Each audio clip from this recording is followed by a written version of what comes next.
আজকে আমি পদার্থবিজ্ঞান প্রথম পত্রের চতুর্থ অধ্যায় নিউটনের বলবিদ্যা অধ্যায় হতে ময়মনসিংহ বোর্ড 2021 সালে যে প্রশ্নটা আসছে সেই প্রশ্নটা সমাধান করব। আর এই প্রশ্নটা একটা ব্যতিক্রমধর্মী প্রশ্ন। আজ পর্যন্ত কোনো বোর্ডে এই ধরনের প্রশ্ন আসে নাই। এই আইটেমের প্রশ্ন মাদ্রাসা বোর্ড 2021 সালে আসছে। আজকে আমি ময়মনসিংহ বোর্ডেরটা সমাধান করব। পরবর্তী ক্লাসে আমি মাদ্রাসা বোর্ডেরটাও সমাধান করব। তাহলে প্রথমে আমরা যেটা করব, যে প্রশ্নটা আসছে সেই প্রশ্নটা আমরা পড়ার চেষ্টা করব বা বোঝার চেষ্টা করব।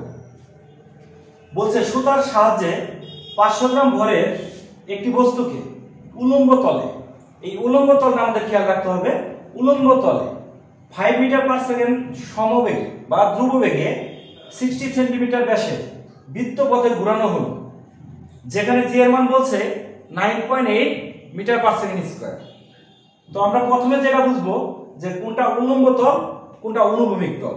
সুপ্রিয় শিক্ষার্থীবৃন্দ, এটা একটা বস্তু কল্পনা করো তুমি, এটা একটা বস্তু আর এটা একটা সুতা। তাহলে এই সুতার সাহায্যে এই বস্তুটাকে এভাবে তুমি ঘোরাচ্ছ। কিভাবে ঘোরাচ্ছ? এইভাবে। দেখো শূন্যে ঘোরাচ্ছি, কিন্তু ভূমির সাথে এই বৃত্তপথটা লম্বভাবে আছে। তার মানে এই বৃত্তপথটা অর্থাৎ এই বৃত্তটাকে আমরা বলতেছি কি? উলম্ব তল। সুপ্রিয় শিক্ষার্থীবৃন্দ, আমাদের 3 মার্কের প্রশ্নের ভিতর যেটা বলছে সেটা হলো বস্তুটির উপর কেন্দ্র বিমুখী বলের মান কত। তাহলে 1 নম্বর প্রশ্নটা আমরা প্রথমে সমাধান করি, যেটা 3 মার্কের। আমরা জানি কেন্দ্র বিমুখী বল, কেন্দ্র বিমুখী বল F, সেটাকে সাথে আমরা সি দিতে পারি, ইকুয়াল mv²/r। এই সূত্রটা আমরা জানি। দেখো যে বস্তুটাকে তুমি সুতার সাহায্যে উলম্ব তলে ঘোরাচ্ছ তার ভর আছে 500 গ্রাম। তার মানে আমরা m ইকুয়াল বলতে পারি 0.5 কেজি। তারপরে দেখো বেগের কথা কত বলছে? 5 মিটার পার সেকেন্ড। তাহলে v ইকুয়াল কত আছে আমাদের? 5 মিটার পার সেকেন্ড। যে বৃত্তপথে ঘোরাচ্ছ তার ব্যাস হচ্ছে 60 সেন্টিমিটার। তাহলে ব্যাসার্ধটাকে আমরা বলতে পারি r ইকুয়াল 30 সেন্টিমিটার। এটাকে যদি আমি মিটারে কনভার্ট করি হবে হলো 0.3 মিটার। সুপ্রিয় শিক্ষার্থীবৃন্দ, এই মানগুলোকে আমি এই সমীকরণে বসিয়ে দেব। তাহলে দেখো 0.5, v এর মান আছে আমাদের 5 স্কয়ার, r এর মান আছে আমাদের 0.3। এখন আমি যদি ক্যালকুলেশন করি তাহলে কত মান আসবে? 0.5 ইনটু 5 স্কয়ার ভাগ আসতেছিল আমার 0.3। তারপর আমার কেন্দ্র বিমুখী বলের মান আসতেছে 41.67 নিউটন। দেখো তাহলে যে বস্তুটাকে ঘোরাচ্ছি একটা বৃত্তপথে তার কেন্দ্র বিমুখী বলের মান হচ্ছে 41.67 নিউটন।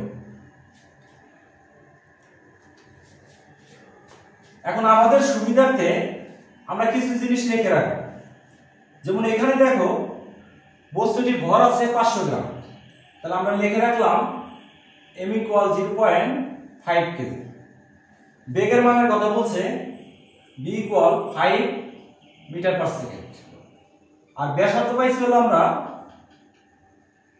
0.3 মিটার।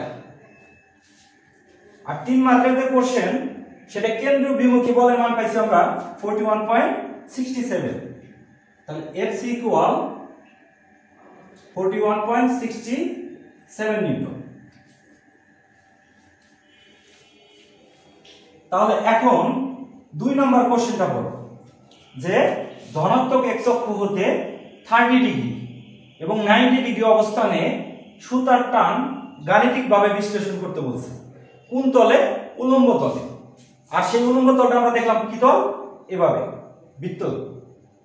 সুপ্রিয় শিক্ষার্থীবৃন্দ, এখন আমাদের সুবিধার্থে আমরা উপরের অংশটা মুছে দেব।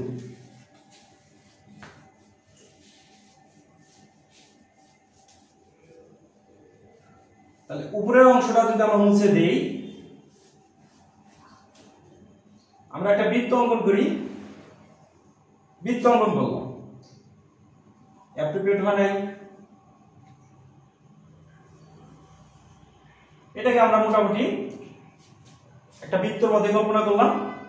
তো এটা হচ্ছে হলো আমার ধনাত্মক এক্স অক্ষ, এটা হচ্ছে হলো আমার ঋণাত্মক এক্স অক্ষ, আর এটাকে আমরা ভাবলাম ওয়াই অক্ষ ধনাত্মক, আর এটা হবে তাহলে কি আমার ওয়াই অক্ষের ঋণাত্মক পার্টটা। সুপ্রিয় শিক্ষার্থী বিন্দু, তার মানে এখন দেখো ধনাত্মক এক্স অক্ষ হতে 30 ডিগ্রি কোণ, আর সেটাকে আমি কল্পনা করলাম এই পয়েন্টটা কত ডিগ্রি কোণে, 30 ডিগ্রি কোণে। এই পয়েন্টটাকে আমরা কল্পনা করলাম এ বিন্দু, আর যে বৃত্ত সেই বৃত্তের কেন্দ্রটাকে ধরলাম আমরা ও। এই বৃত্তের ব্যাসার্ধের কথা বলছে ওরা 0.3 মিটার। এখন বস্তুটা যে এখানে আছে এই অবস্থানে তার সুতার টান কত। আমরা আরেকটা জিনিস ধরে নিলাম, বস্তুটাকে আমরা ঘড়ির কাঁটার বিপরীত দিকে ঘোরাচ্ছি। ঘড়ির কাঁটা কোন দিকে? বিপরীত দিকে। তাহলে আমরা এইভাবে চিহ্ন দিয়ে নিলাম। দেখো বস্তুটা যখন এখানে আছে তার ওজন কাজ করবে কোন দিকে? খাড়া নিচের দিকে। তাহলে সেটা হচ্ছে কত আমার mg। এইখানে দিকে একটা জিনিস দেখো, যেহেতু বস্তুটা এখানে আছে আর তোমার হাতের আঙ্গুল যদি এখানে হয়, তাহলে তোমার হাতের আঙ্গুল কর্তৃক বস্তুটার উপর যে সুতার টান সেটা কাজ করবে কেন্দ্রের দিকে। তার মানে এই দিকে সুতার টান কাজ করবে, সেটা কত আমার টি। আর একটা জিনিস লক্ষ্য করো, যদি এইটা যদি আমার 30 ডিগ্রি হয়, এই কোণটা হবে আমার 60 ডিগ্রি। এই কোণটা আর এই কোণটা কি কোণ? একান্তর কোণ। তাহলে আমি ধরে নিলাম এটা এটা কি হবে? অবশ্যই সমান হবে। তাহলে সেক্ষেত্রে এটা যদি 60 ডিগ্রি হয়, এটাও কত হবে আমার 60 ডিগ্রি। তাহলে এখানে দিকে একটা জিনিস লক্ষণীয়, ওজন কাজ করতেছে কোন দিকে? নিচের দিকে। আর টানের সাথে সেটা কত ডিগ্রি কোণে আছে? বা সুতার সাথে 60 ডিগ্রি কোণে আছে। তার মানে আমরা এখান থেকে একটা জিনিস বলতে পারি যে সুতার দিকে ওজনের একটা উপাংশ কাজ করবে, সেই উপাংশটা হবে mg cos 60 ডিগ্রি। তাহলে দেখো এই কেন্দ্রের দিকে কাজ করতেছে সুতার টান টি, আর কেন্দ্রের দিকে ওজনের যে উপাংশ সেটা কাজ করতেছে mg cos 60 ডিগ্রি। এই দুইটা মিলে আমার কেন্দ্রমুখী বলের যোগান দিবে। কিসের যোগান দিবে? কেন্দ্রমুখী বলে যোগান দিবে। তাহলে আমরা বলতে পারি Fc ইকুয়াল টি প্লাস mg cos 60 ডিগ্রি। সুপ্রিয় শিক্ষার্থীবৃন্দ, যেহেতু এ বিন্দুর কথা ভাবছি আমরা বা এ পয়েন্টের কথা ভাবছি, সেখানে সুতার টান ধরলাম আমরা TA। তাহলে দেখো এখানে থেকে আমি বলতে পারি TA equal Fc minus mg cos 60 degree. দেখো কিছুক্ষণ আগে আমরা 3 মার্কের একটা কোশ্চেন সলিউশন করছি, সেটা হলো কেন্দ্র বিমুখী বলের মান কত। কেন্দ্র বিমুখী বলের মান পাইছিলাম আমরা 41.67। আর এই কেন্দ্র বিমুখী বল আর কেন্দ্রমুখী বল সমান হয় কিন্তু ডিরেকশন বিপরীত। তার মানে আমার Fc এর মান কত হবে? 41.67 মাইনাস m এর মান কত আছে আমাদের? 0.5, g এর মান আছে 9.8, cos 60 ডিগ্রি মান কত? 0.5, cos 60 ডিগ্রি মান হলো হাফ, তার মানে 0.5। এখন আমি ক্যালকুলেশন করব যে এ বিন্দুতে সুতার যে টান সেটা কত। তাহলে আমরা লিখলাম 0.5 ইনটু 9.8 ইনটু 0.5, বাদ দেব কোনটা থেকে? 41.67। এটা ক্যালকুলেশন করে পাই আমি 2.45 মাইনাস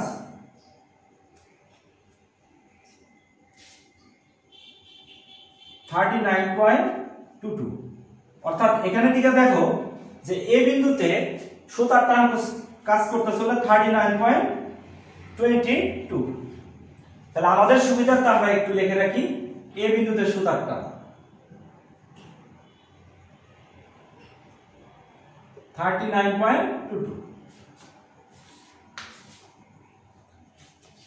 তারপরে আবার কি বলছে সেটা দেখো। তারপরে আমাদের বলছে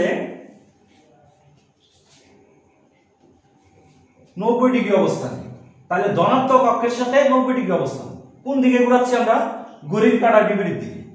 যদি এই পয়েন্টে থাকে তাহলে তার এক্স অক্ষের সাথে কত কোণে থাকবে? সে 90 ডিগ্রি কোণে থাকবে। এখন আমরা এটাকে মুছে দেব।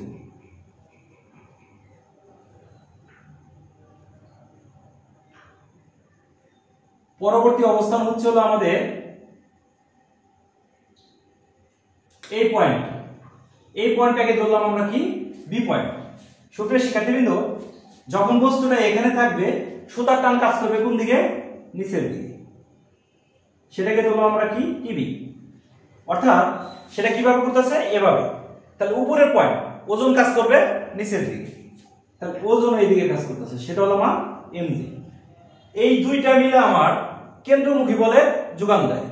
তাহলে আমরা স্পষ্টতই বলতে পারি যে FC equal TB plus MG. আমাকে বের করতে বলছে কি? সুতার টান। তাহলে আমার টিবি বের করতে হবে।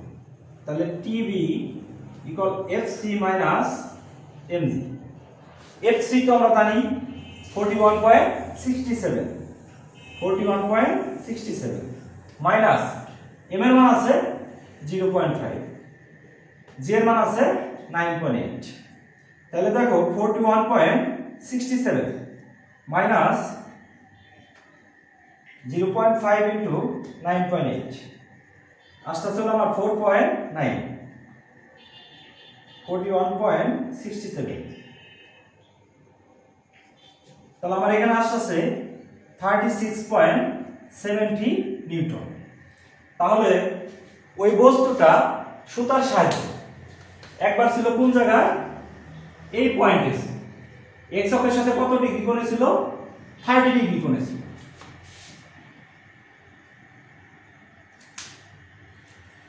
তাহলে দেখো টি ইকুয়াল আমরা কত পাইছি? টি ইকুয়াল পাইছি হলো আমরা 39.22 নিউটন। যখন এক্স অক্ষের সাথে কত ডিগ্রি অবস্থানে ছিল? সে 30 ডিগ্রি অবস্থানে। তারপর আমরা কি পাইছি? TB equal 36.77 Newton. তখন এক্স অক্ষের সাথে কত কোণে ছিল? সে 90 ডিগ্রি কোণে ছিল। এটাই হচ্ছে আমাদের ময়মনসিংহ বোর্ড 2021 সালে প্রশ্নের সমাধান।